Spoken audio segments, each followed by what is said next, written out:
Am I a joke to you? Every time I say this banner should probably come next, they've already skipped it for a month.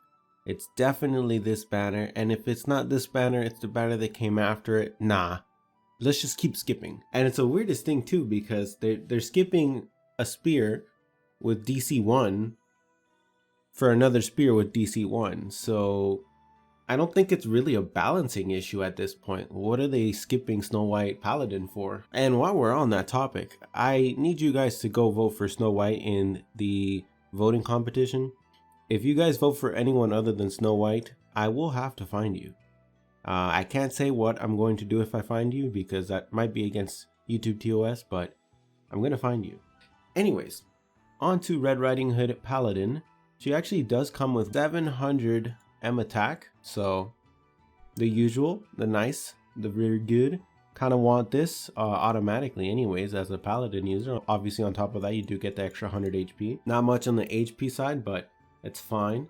This does give me an opportunity to max out a spear. It's just, I kind of wanted to save for Snow White Paladin, but I can't not get a spear that is pretty decent as well. You know, and even if I don't like Red Riding Hood, she's still like maybe second or third best waifu, so I will end up getting her. Anyways, let's move on to the actual weapons in this banner. The first weapon is obviously going to be her spear, which is going to be again a DC 1 spear with, yeah, it might be on the high end, but it is an 18 cost, so I can't really fit it in my grid. I think most people can fit it in their grid for that matter, but depending on how it goes, if I can MLB it, it might be worth shifting out a 17 cost for a 16 cost spear and throwing this in instead, because obviously this MLB will make up for any attack I will lose from going from a 17 to a 16 cost. So I'll have to go in through my list and see what I can play with. I do currently have maybe 20 or 21 spears, so this will be handy on my list. Other than that though, there's not really much to say. I mean, this is very obviously worth pulling for. Again, you get the typical stuff. It's a 2.1 ratio. It does increase your magic attack by a small amount, which is probably around half a stack or so. It's not much, but it's something. And then obviously DC 1, unfortunately not DC 2, but get what you can get, right? The magic attack should make up for it. Anyways, moving on to the next weapon. The next weapon is Bludgeon of Heresy.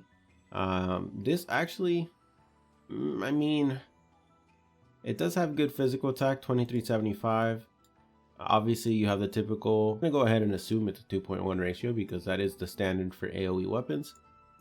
And it does have a decreased enemy physical defense on hit, so that is nice. As well as that, it also does come with a fixed decreased physical defense on the enemy as a proc chance. So unfortunately not DC 2. I don't know how many axes are in the game, but depending on how many you have, this could technically be worth going for, especially with Crusher probably being the next DPS Half Nightmare to come out.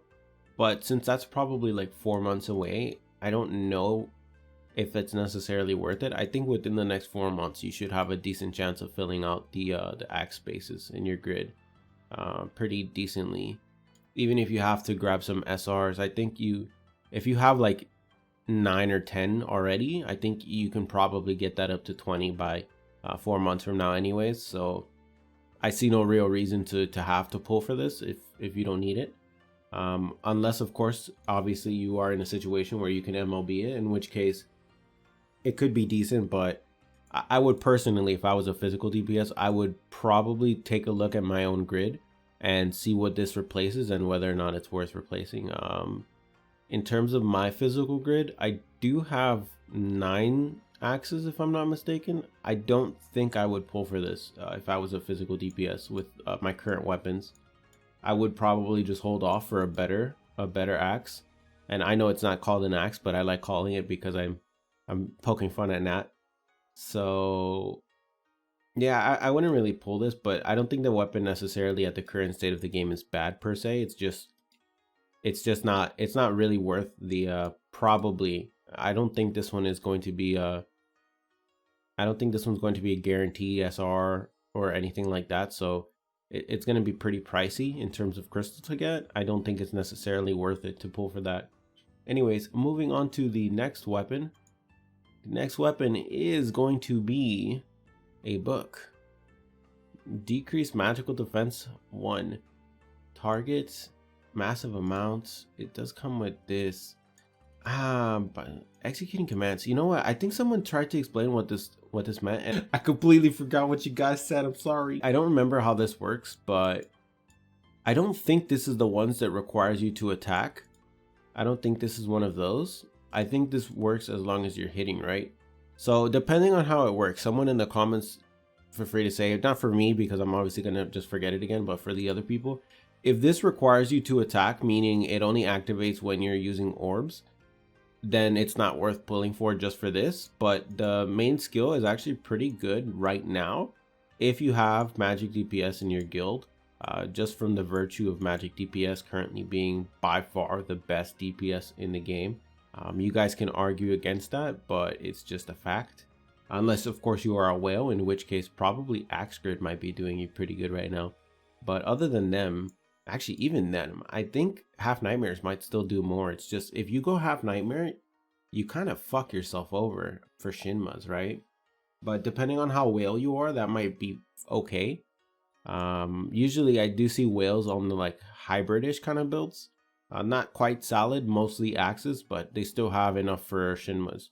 And only a couple, I've only seen a handful of like full spears or like spear bows and whatnot. I think if you're going to go spear bow, I think axe sword might actually be better than that, just because they have more DC.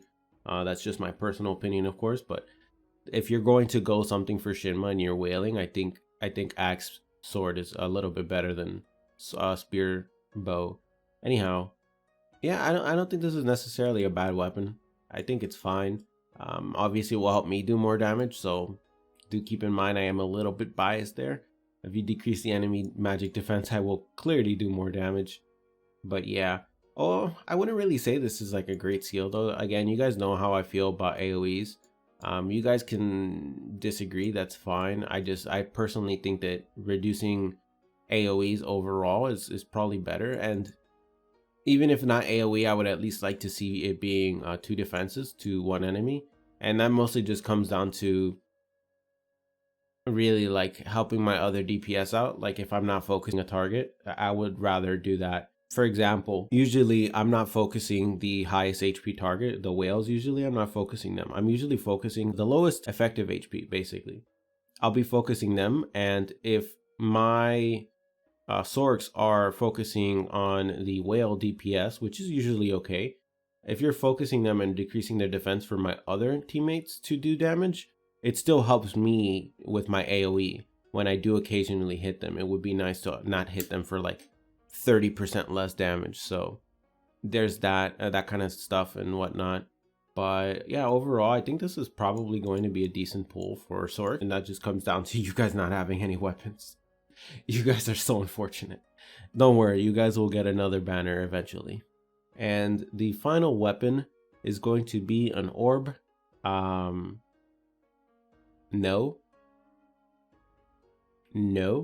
I mean, maybe if you want to put it in your subgrid, I guess that could be okay. I mean, that's probably what I would do, but like, it's definitely not something you'd pull for unless you're one of those like 1 in 10,000 like mage DPS. If you're one of those, I guess go for it. Or I guess if you're support and you like, for whatever reason you want to run an orb PvE grid, I guess it's pretty much just for job EXP. I mean, at this point you guys should realize that you don't need the job EXP, right? Most people should already have their jobs max, especially considering how grindy events are. Speaking of grindy, you guys see that 200 stage event that we're gonna get? Great. Anyways, let's move on to the final item of this list, which is going to be a nightmare. Not really much to say here. It is going to be a massively reduce the effectiveness of enemy instrument skills, so it's pretty much the same thing as the cake spider, but better. and not for tomes, it's for instruments. So it's pretty much like the same thing in that aspect. I personally don't really like defensive nightmares, especially like the realistic usage of this would be like if you are very sure that you're going to lose an instrument Shinma, you would use something like this and forego the whole dying thing. But even then, like, why? Like, let's say you use this instead of dying, which, I mean, technically speaking, if they still have the damage, they're still probably going to kill you anyways. So the only time I would really see this being useful, other than trying to get an edge on the opponent, like early in terms of instrument usage, and even then, I mean, I don't know how I feel about using this as like the first nightmare. I personally don't really see much of a usage of this, at least not in the current meta in terms of how we use nightmares. I don't think this is going to be that useful right now.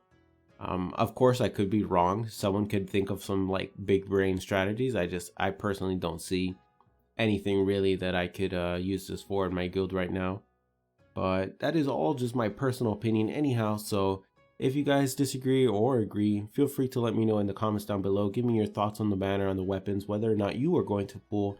And as usual, good luck everyone on your pulls tomorrow. I am out. Have a nice day.